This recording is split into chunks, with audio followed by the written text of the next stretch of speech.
Welcome back to Partnerships Unraveled, the podcast where we unravel the mysteries of partnerships and channel on a weekly basis. My name is Rick van der Bos and I'm the CEO and founder at Channext, and I'm here together with Asaël Akkerman, SVP Partnerships at Spacewell. Asaël, how are you doing today? Oh, it's Monday in the beginning of the week, so I'm pumped. Excited to go? Super.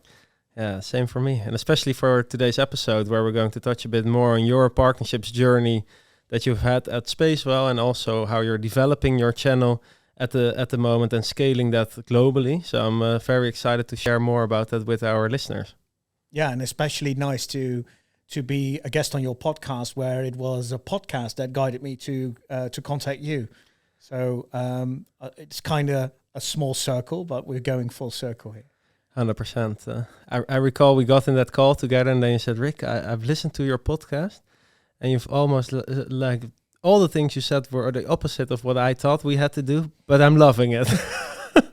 Yeah, and in a few months, I possibly might take up a role in which I need your knowledge and possibly your software tool. And here we are, 1 year later, year and a half later, and in your studio, and me using Channext as a tool.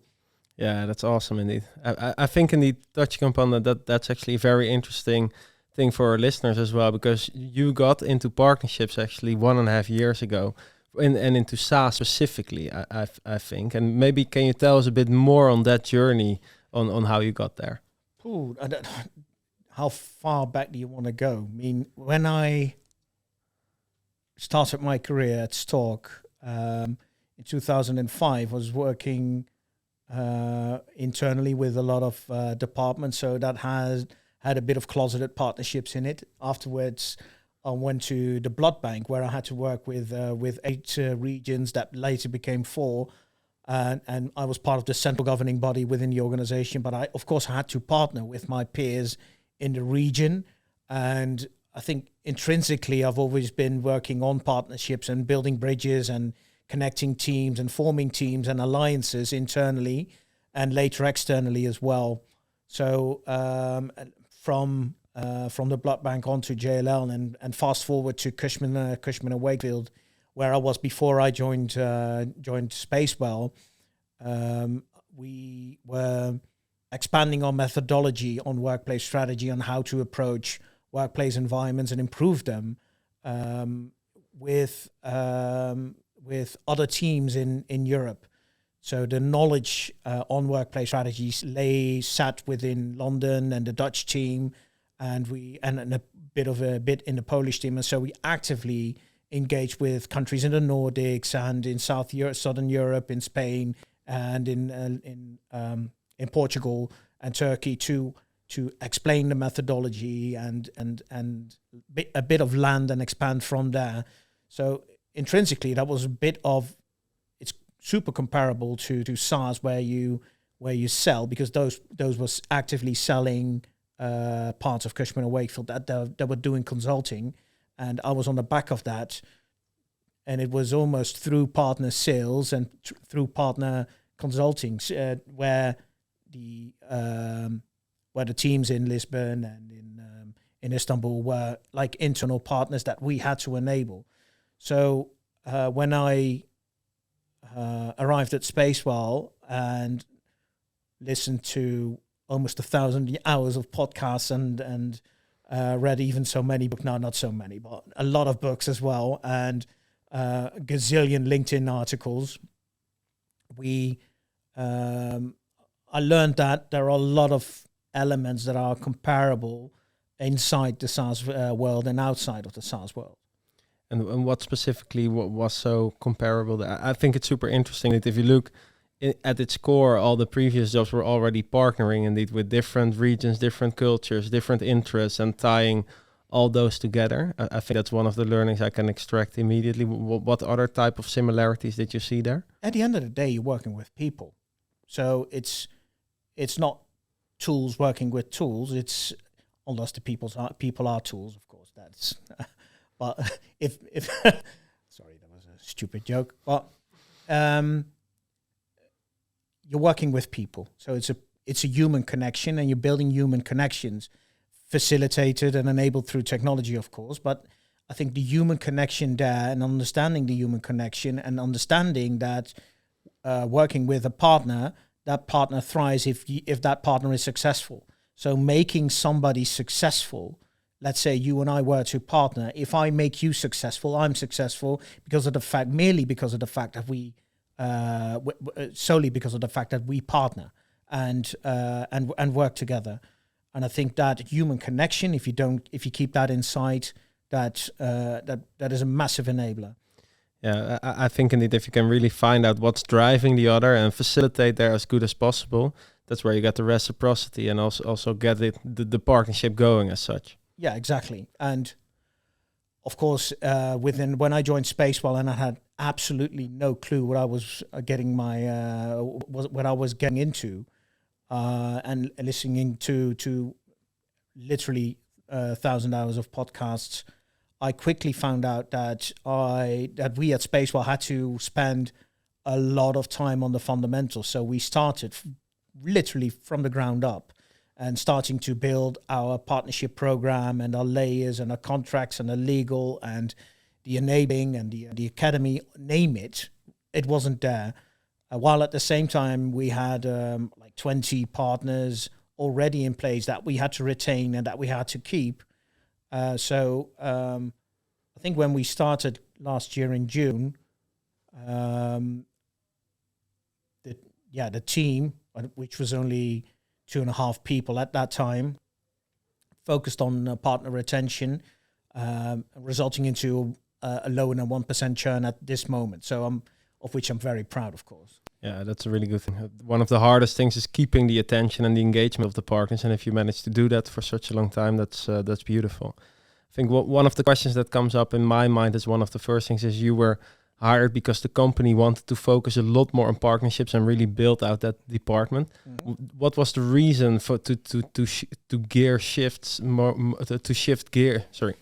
What was the reason to shift gears more and more from the direct sales motion, also looking a lot more at partnerships there for Spacewell? Well, and I think part of the narrative of the company to also move towards indirect next to a direct approach was the notion that you could build something that is bigger than the sum of the parts, and intrinsically they weren't after an ecosystem approach, but that is an approach that completely aligns to that line of thinking. I mean, trying to fight your way through in a direct manner, you're going to encounter your counterparts and you're all aiming at the same pie.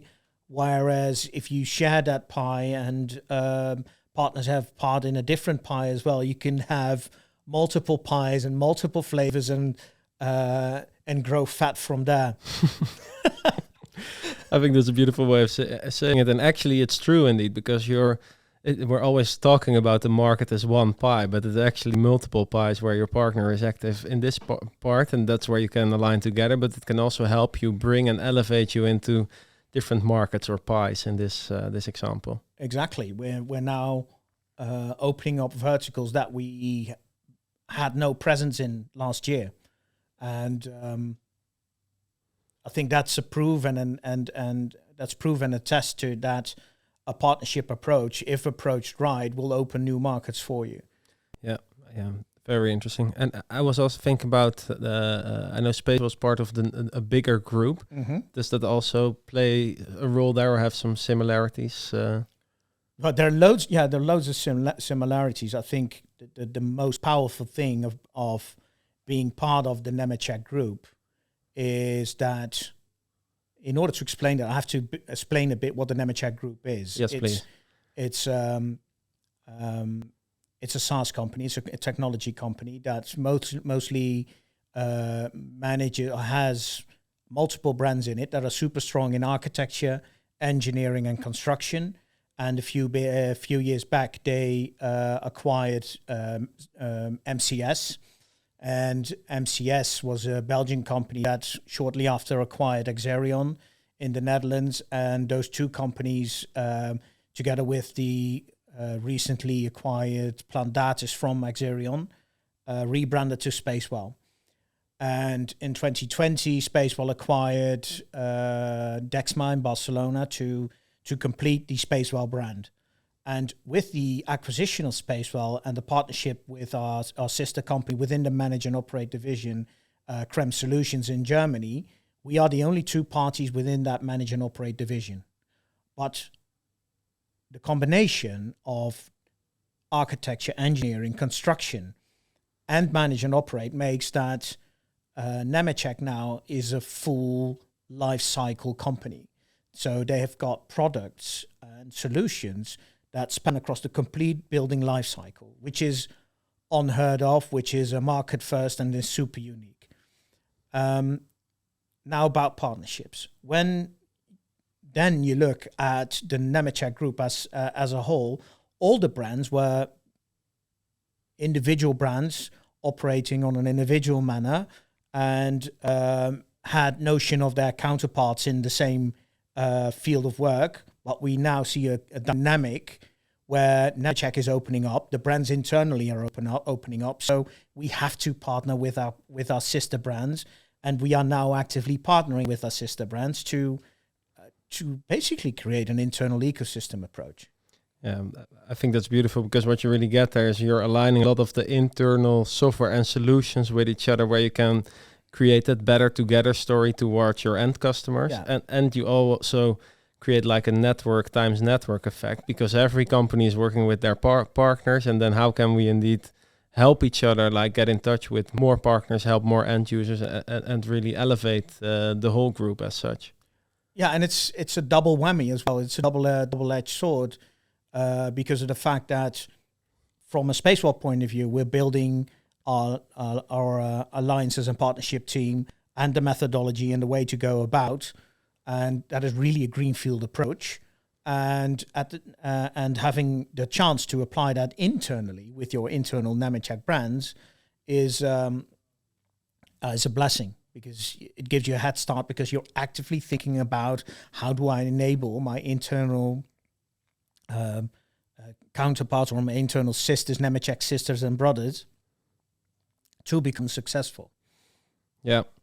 And I think what you touched upon earlier around the partner program, or when you started, where you had to lay a lot of the foundational work first. What were some of the challenges that come to mind first that you faced? Also for other people, listeners who are going to start a partner program, what were some of the difficulties there? Ooh. So a lot of difficulties, of course, and it's never an even road. But what I found out, or at least what I'm sensing in the market, is a bit of change in channel, where, and you got to correct me on this, because this is where I'm going out on a limb, but at least what I'm seeing in the market and what I see as market developments is that in the past, every partner organization, or a lot of partner organizations, took the Oprah Winfrey approach. Yeah, so you're a partner, you're a partner, you're a partner, and blindly making everybody a partner, and then expecting those partners to sell and tell them, look, hey, we've got this beautiful pitch decks. They're on the portal. You just have to log in. And next to you, there are 10 other vendors that basically have the same story. So that channel was completely congested. And I see a change. And I also try to apply that strategy or that philosophy to Spacewell, where I say, no, we don't have to acquire 1,000 partners or even a few hundred partners. Let's start with 40 or 20 very viable partners that we co-sell with, that we co-brand with, that we go in deep with, and become sticky and scale from there, because then you know the client's pain, you know where you know the vertical in and out, you know the end client's pain, you know where your software or your tool has a value add or not, which leads to lower churn and retention and all better SaaS metrics that we're all after, yeah? And now you have to tell me if I'm right or if I'm making this up. No, I think I fully agree there. And I think what you see, especially within your team as well, and within your channel, is that you stay way more agile. Like I've seen many examples and many conversations I've had, for example, with venture-backed software companies. Yeah. They get investors. They need to go all in on partnerships. They say, go and recruit as many partners as possible. They recruit hundreds, sometimes even 1,000 partners. And then all of a sudden it's like, oh, we created this ginormous channel where we don't know how to manage it. There's too many partners to really find out where are we doing the right things, what are we doing wrong, etc. There's too much, there's too big of a gap between us and the end user, because that's what it's all about. So I think indeed, definitely there, if you keep it lean and mean and with a small set of partners and make sure that they become successful, that's when the rest will start flowing as well. Because if there's one thing that's hardest, is that if you recruited a partner and then for a long time nothing happened for them, then at a certain moment that partner has something like, well, maybe there's other vendors that are more interesting. Yeah. Well, if they feel they are successful with you, and to your beautiful point, where actually the retention is so high, that can only happen if the partner actually feels like, hey, they are my partner, I can do business with them and we can grow together. Yeah, and from a Spacewell point of view, I think a lot of that retention will lie in actually being a thought leader in the market and actually knowing where that market will evolve towards, and then backed with that knowledge and backed with those insights, build technology that is aligning with that market dynamics and is ahead of that market dynamics. Even though you're building a tool or you're having a tool that might not be up to date, that has lagging code or code depth. I think knowledge is one of the key elements in our partnership program and in our company strategy that will separate us, and enabling partners to access that knowledge and give them that knowledge to help them better sell and enable them to better perform will always be one of the key pillars of our partnership program. Yeah, 100%. And what type of activities do you enroll, or what do you do to enable those partners? Well, we have a portal. No, I'm kidding.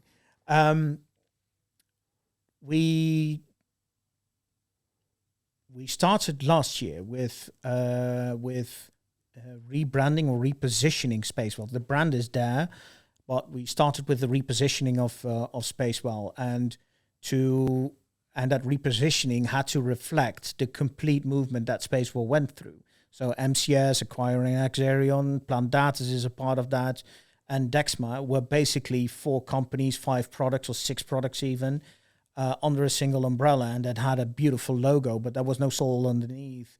So we started there.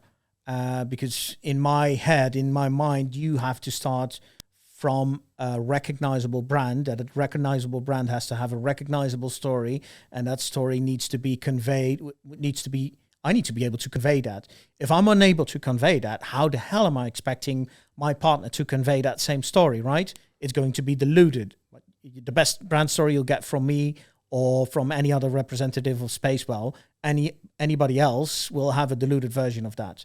And after watering it down 7 or 8 times, if your client can still get the core of that story, then you've got a solid brand. And I think that with our repositioning to the market, we now have a solid brand story and a good story, and aligned with the go-to market that addresses very specific verticals, supported by solid data from our own software, where we can extract where we can extract data from, and the insights from our own software. Yeah, I think we're at the dawn of a new Spacewell area where the next goal is, of course, world domination. I think the last point you made is actually very interesting also for our listeners. If you can find something in your software that you are selling together with your partners, for example, in your example, data that they can actually utilize and help to make their end users and customers more successful or attract new prospects, etc.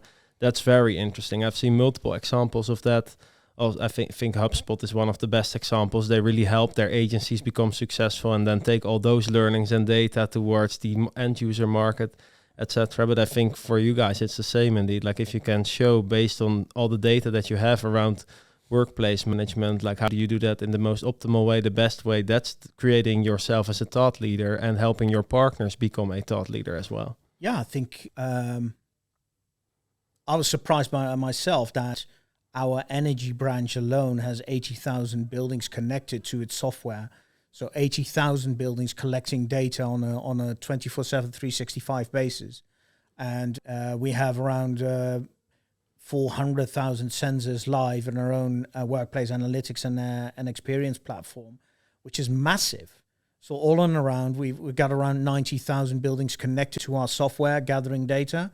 And that data is only worth something if you're able to connect it to your end market. And for me, as a responsible person for indirect, my market are my partners. So how do I use that data, the insights from that data, to enhance the performance of my partnerships?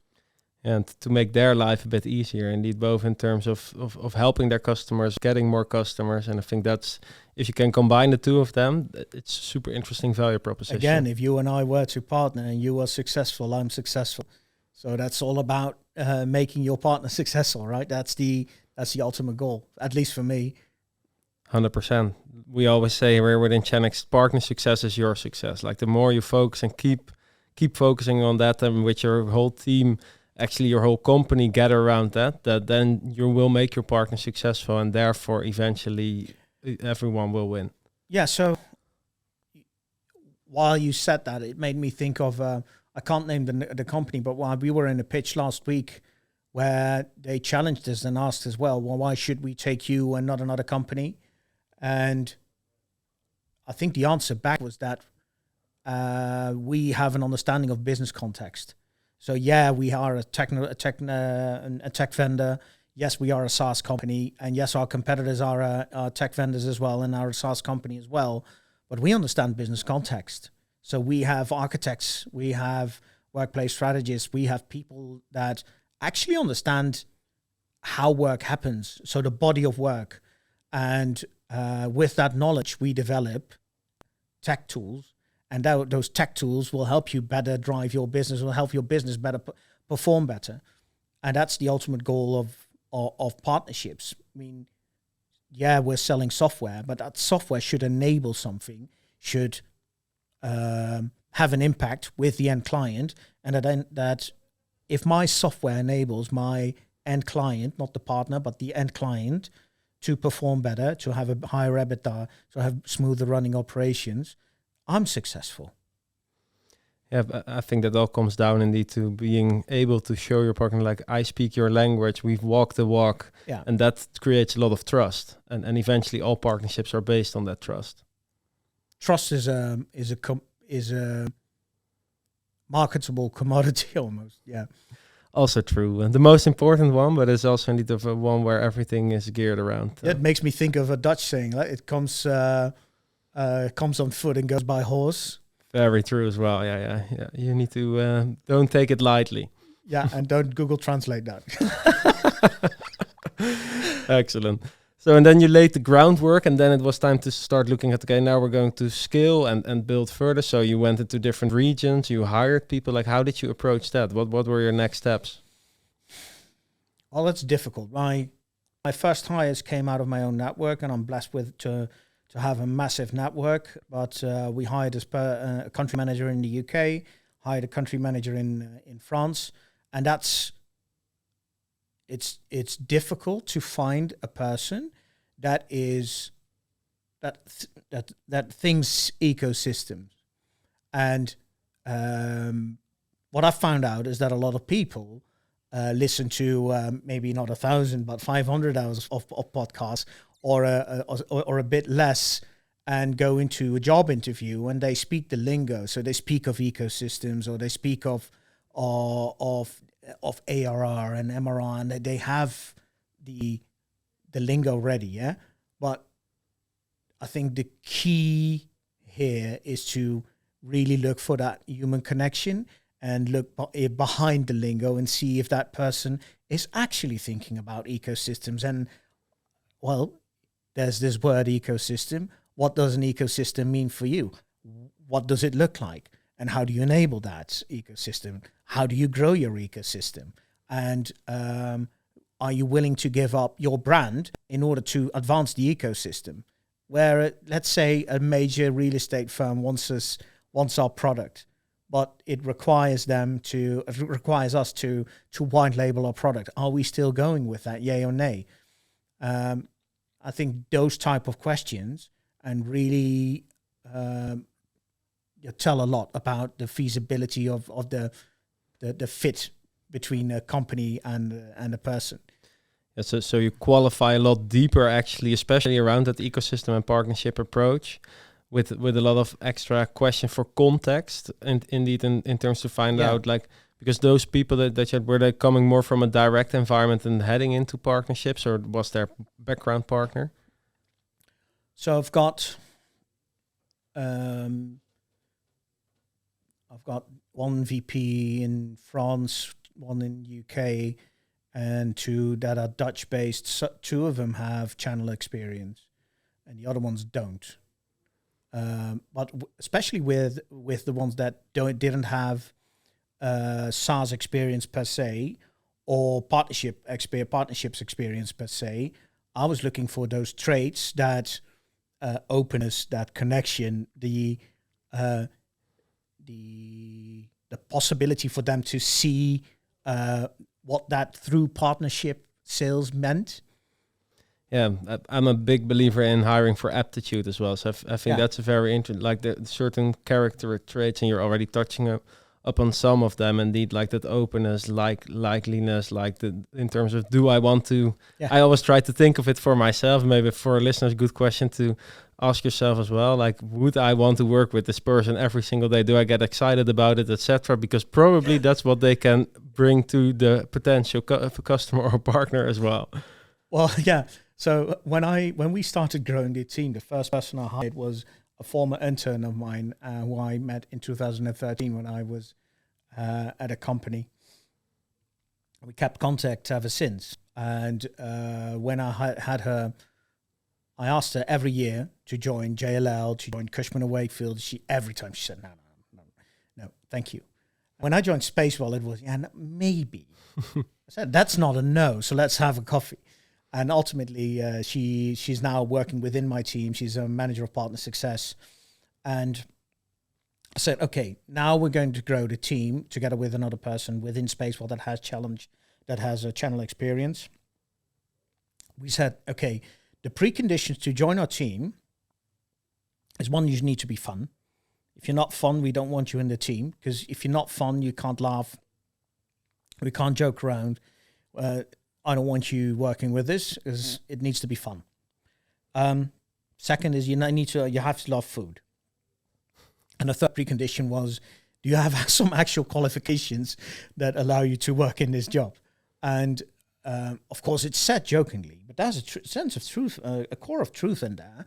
And I'm really glad that we applied that line of thinking, because I remember quite well, for the France position, there was one person that had all the right papers, was saying all the right things. The vibe was super off. Yeah, it's all about core values eventually, and indeed you can have that on a company level, but also in your team. I have an example here from Channext. Like, our number one core value is bring your energy. Like, and the one question we always ask after every first round to each other, like, okay, was this good energy? Yes or no? Yeah. And no matter how good the qualification is or resume or whatsoever, if the answer is no, then we won't proceed, because we know that in the end, no matter how good qualified person that is, it won't be a fit within the company or the team. Yeah, it's energy is everything. 100%. Energy makes you want to work on a Friday night until 11 o'clock to get something done. And energy is also what allows you to take Monday off until 11 because you've delivered. And trust is something. It what enables that. So it's trust and energy. Yeah, indeed. Walk the extra mile for the partner, like building. I think that's eventually when you're building, whether it's a new company, a team, or whatsoever, you need so much energy. And I think the more you have that with your team, the better you can show that to the outside world as well. And your partners will feel that as well. And they will get excited to work with you. And that's where the magic happens eventually. Yeah, great. And then I think finally, also when you're scaling, and I don't want to make this too much of a marketing thing, but we are very happy to have you as our customer here at Channext. You need partner management, partner marketing software at a certain moment. What was for you the reason to start with a tool like Channext to scale your program? Okay, I think the key USP that we now have is the partnership pipeline. So we use Channext. Channext has multiple functionalities, like the market, like the media and the landing pages and the campaigns that you can run through Channext. Those are lovely, but we're not in that phase yet. So the first phase was to recruit and onboarding of partners, and that was a super smooth process within Channext. And then the second thing is once you've onboarded a partner, once you've contracted a partner, how do you manage their pipeline? So from a Spacewell point of view, we incentivize our partners to upload their pipeline into Channext and monitor that pipeline, allowing our partner managers to have the weekly discussions with the partner on, hey, these are the deals in the pipeline, these are at a certain stage, what do you need from me, and what can I do to progress those deals through the pipeline and bring them from top of funnel to bottom of funnel. That is a major feature that we're using within Channext that I absolutely love. The download of the pipeline allows me to have a weekly pipeline review with the team. We are now integrating Channext with Salesforce, and that is near live, but on the sandbox environment it works perfectly, and it is smooth. So yeah, that's, I think, Channext and yeah, I don't want to, yeah, we can do some marketing. I can boast about your company. I think Channext for us has been a game changer, because otherwise I would have gone down the path that the YouTube videos that I watched all advised me to go build a portal, and if you build a portal, they'll come. No. Yeah, I appreciate that. And indeed, I can imagine, especially around the pipeline for you in your senior role and managing a bigger and bigger team, you need to be on top of, okay, where do we have what opportunities, and quickly be able to sit down with partners, just as your partner managers, need to have that insight with their partners when they have their weeklies or bi-weeklies or QBRs, that you can always analyze where are we standing right now and where do we project to go. Yeah. Great. Awesome, Asaël. Thanks a lot for sharing today. I learned some new things. I think our listeners as well. Likewise. I really enjoyed the conversation today. For our listeners, if you want to find out more about Asaël or about Spacewell, check the description of the podcast of today. Thanks for listening, and see you next week.